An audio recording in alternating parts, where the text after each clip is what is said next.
Hi class, we're coming to the end of quadratic equations. So we're going to be working 3 days of solving word problems. So we're going to get a lot of practice on word problems.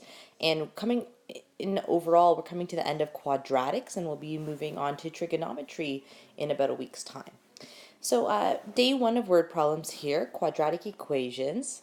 Some word problems involving quadratic equations will require you to find the vertex,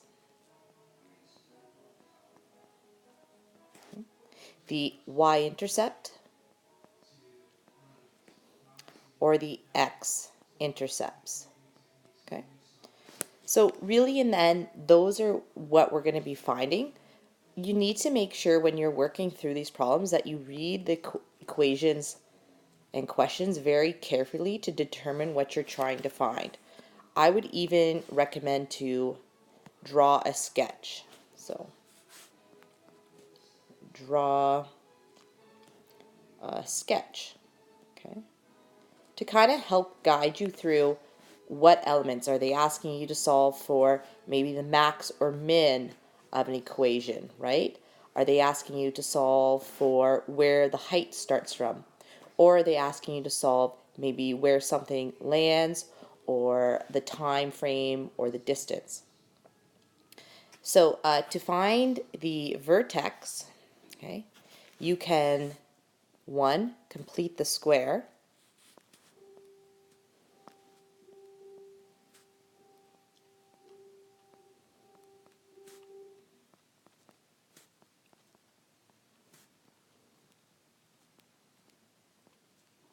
Or the second option they could do is you could find the axis of symmetry and then sub in x value to find y.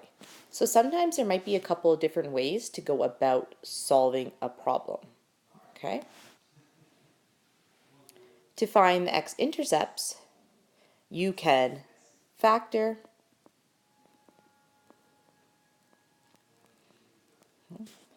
you could use the quadratic formula,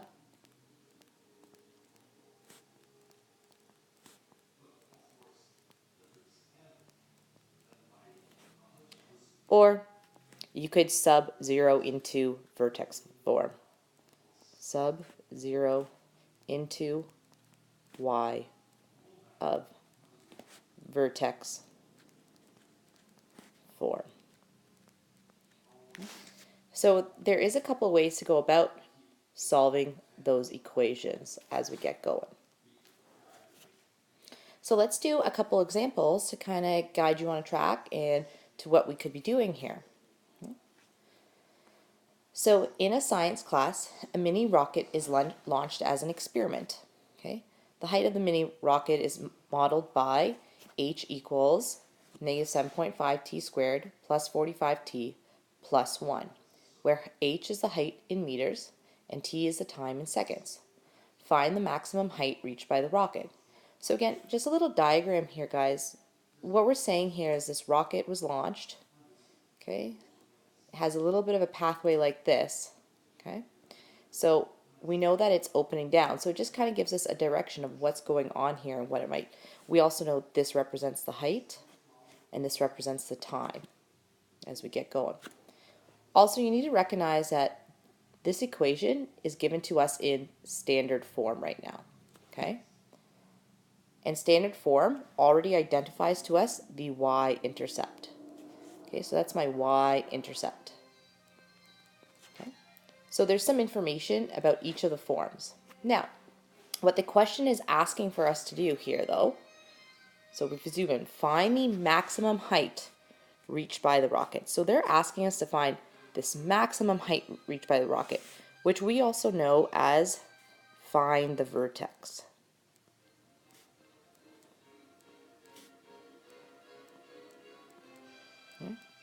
Therefore, in order to find the vertex, we need to transfer standard form, okay, to vertex form.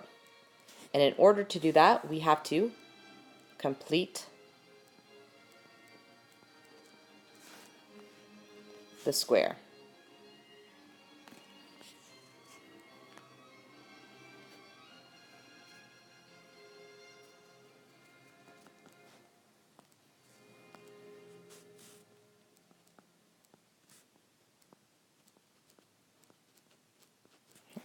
So that's all we're going to do for this question is we're going to actually complete the square. So I'm going to rewrite that equation out for us.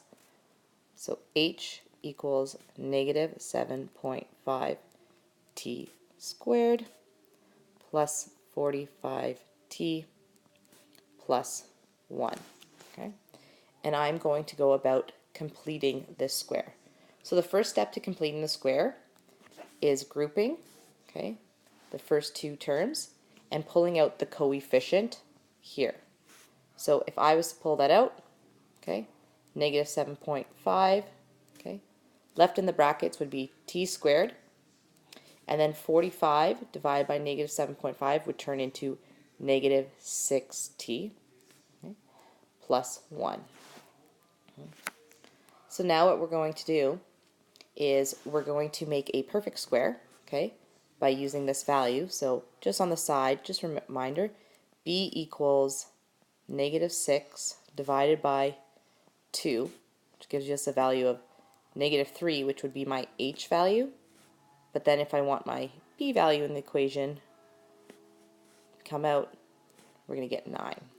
Okay, so I'm going to be using those two values as I work through my equation. So we write this out, h equals negative 7.5 t squared minus 6t, okay, plus 9, but then I'm going to move it out of the brackets eventually, so it's going to become negative 9, okay. So now what I'm going to do is I want to move negative 9 to the outside, so I must multiply it by negative 7.5 in order to do that. So my final equation is going to be negative 7.5, okay, t minus 3 squared, okay, plus 1's already out there, but now I'm going to do negative 7.5 times negative 9, and I get a value of positive 67.5. Okay. And I can write out my final form.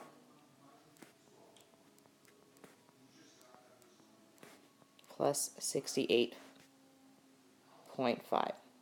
So we've put this into vertex form, and now what we have is we have the elements of the vertex. We know that at 3 seconds, so the vertex is at 3 seconds, the height is 68.5 meters. So the equation just asks us to find the max height. So therefore, the max height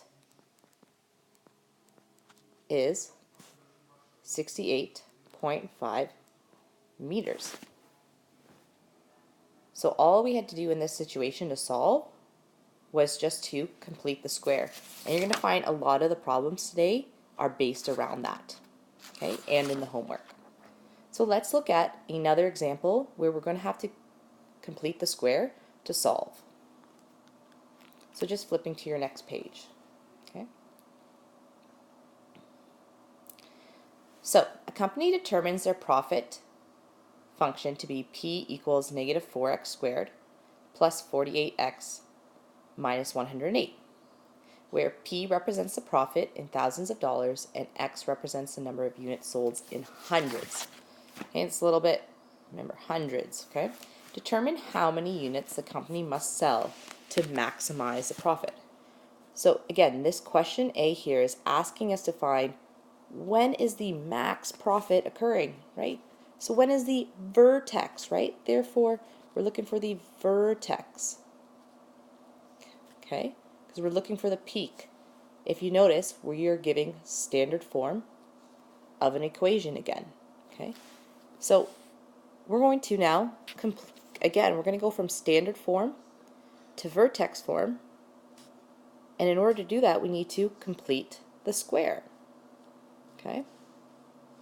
So let's rewrite out that question. So we have p equals negative 4x squared plus 48x minus 108. Okay? So we're going to group the first terms, and we're going to take out negative 4. Right? We're going to take out negative 4. And we're going to be left with x squared minus 12x minus 108. On the side, just because I like to show it, I think it really helps students, we're going to take that value of negative 12 divided by 2. We get a value of negative 6. Okay? But when we square negative 6, we get 36. Okay? So we have our h value in our final equation, okay, and our c value that we're going to use. Okay? So we're going to use both those values that we just have there. So now what we do is we make a perfect square. So we go x squared minus 12x plus 36 minus 36, because that's what we're going to take out of the equation. Minus 108 is still outside. So again, taking this, and now we're going to essentially factor it. Okay, we're going to make it its lowest form. We're going to get x minus 6, okay, squared. Now we're going to take out negative 36 times negative 4, okay, becomes positive 144, right? And we still have negative 108 here. Now we complete that right here where we can let the like terms, negative 4, x minus 6 squared, okay, plus 36. So they want to know how many units must the company sell that will maximize the profit. So remember, you have to really read the question. They're saying how many units, and units is represented by x in this equation. So if we're looking at this, we pull that out, we're saying x equals 6. But don't forget, it's in the hundreds, so multiply by 100, and we get 600. So therefore, 600 units must be sold. So again, that's another example of a completing the square question. We're going to look at a factoring example that works off of this one. Okay. So the next question is asking us, still based on that same equation, how many units must the company sell in order to break even? So have a non-zero profit. So if I was just to draw the graph again, what we're looking for is how many units does it have to sell to be above the 0 mark. Okay, so we're really just solving for the x-intercepts. Okay, and if you go back to our previous question, okay, I'm just going to zoom in here. How can we solve for the x-intercepts? You can factor, you can do the quadratic formula, you can sub-zero into y of vertex form. Okay, so you have to go back and kind of look at what you're given. Well, you are given a vertex form, so you could sub in for 0, but honestly, looking at this equation, I'm just going to rewrite it out for us that we're given. Negative 4x squared plus 48x minus 108. I would actually go about this just by factoring first. So you're going to factor, okay? So we start with common factoring first. We're going to take out the negative 4 from everything. So you're going to be left with x squared minus 12x plus 27. Now what we can move into is simple trinomial factoring, the inside. And the two numbers that would multiply to negative 12 and add to 27 are x minus 3, okay, and x minus 9. So what we've done is we've actually solved the x-intercept, so x equals 3 and x equals 9. So what we're saying is, therefore, in order for the company to make a profit, they need to sell between 300 to 900 units. Because remember, it was represented in the hundreds. Okay? So that's an example where you would use factoring. Again, if you can't factor it, you would try quadratic formula, or you could have subbed 0 into the previous equation that you solved for it to have done that as well. But I just wanted to show you an example of factoring and then how it would actually be a little bit easier of math. Okay? So I have one more question for us to look at, and it's a bridge question here. And the bridge question, okay,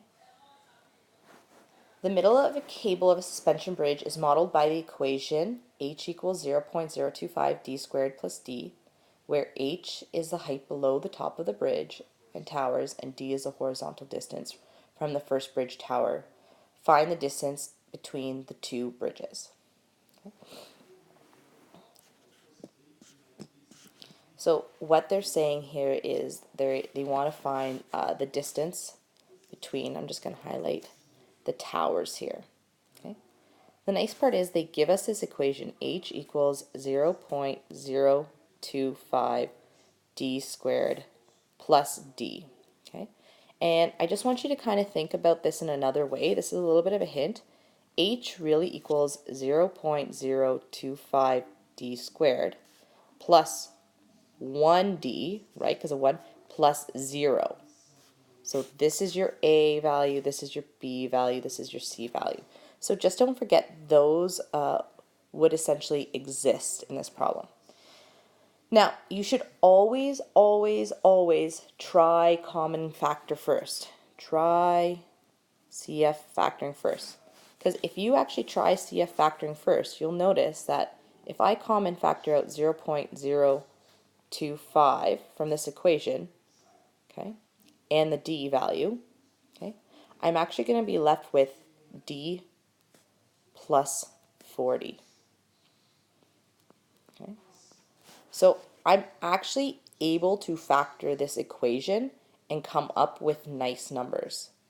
And if we were to look at the zeros here, d equals 0 meters, okay, and d equals negative 40 meters.